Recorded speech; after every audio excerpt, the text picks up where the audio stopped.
We have the Europe section. The first article is about Austria, an awkward conundrum 80 years on. Herbert Kickl, leader of the hard right, could head the next government. And basically, what the author is saying here is that the how the country Austria is moving to the hard right, and how the conservative political parties are now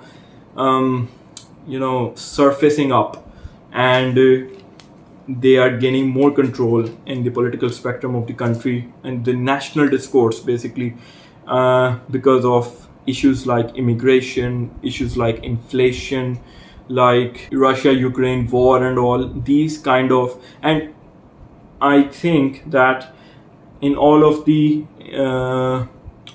countries of Europe, like for example Great Britain, Austria, like Germany, like France, now these countries are moving more towards the right, more towards the far right, conservative spectrum, conservative side of things. And one of the main reasons that I've understood so far from from listening from different sources, from sometimes from even first-hand accounts of what is happening in the country for brown people, for people who have immigrated to these countries.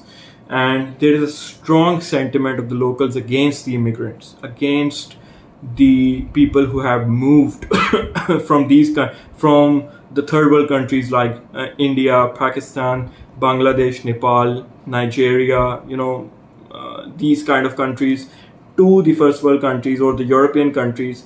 The immigration, the anti-immigrant policy or the anti-immigrant sentiment is getting stronger and stronger by every year. As I mentioned at the start of this video, that there is a bias, I can say, or I should use the word inclination of the Economist as an institution towards classical liberalism, as they claim on their website.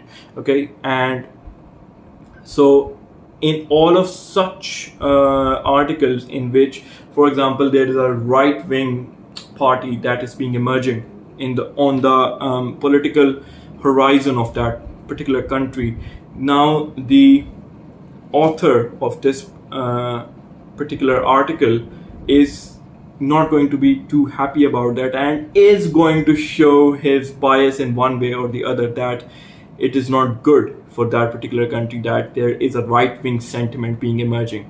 Okay, so these kind of things you have to understand, you have to pick up these small details about how the author is writing anything, and in that particular way you can understand the sentiment from which the author is writing, and you can also get a sense of the author's political or sociological inclination as well. There is an article on German politics. The true believer, Olaf Scholz, still thinks he can win re-election. Hardly anyone else does. Okay, so this is also about the politics in Germany and the political parties and all, etc. Who is going to win, who is going to lose, what is the spectrum saying. And again, as I mentioned earlier, a right-wing wave, a right-wing sentiment is being emerging in the Europe as a whole.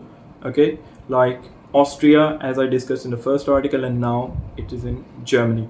After that, we have the mining model, strategic resources. Europe has lots of lithium but struggles to get it out of the ground. Okay, so this is basically about how Europe has also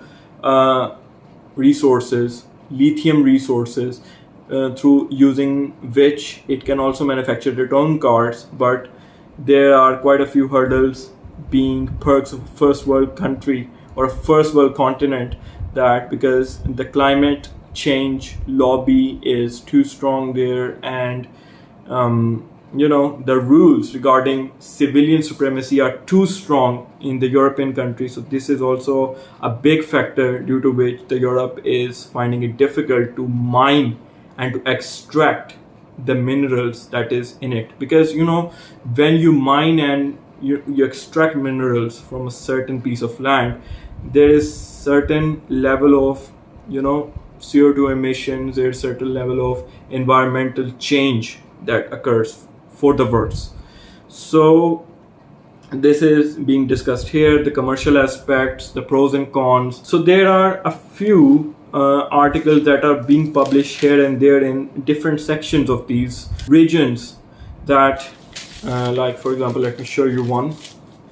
This one, if like this one I discussed, okay, and these kind of articles are also being published as a, you can say, as a filler space, because they don't hold any kind of significant political, sociological, financial, or business significance to them. Okay, so but I think these are just kind of general knowledge kind of things. Like this one in front of me is about Spain remembering Franco's death, a controversial choice for a commemoration. It is more like of a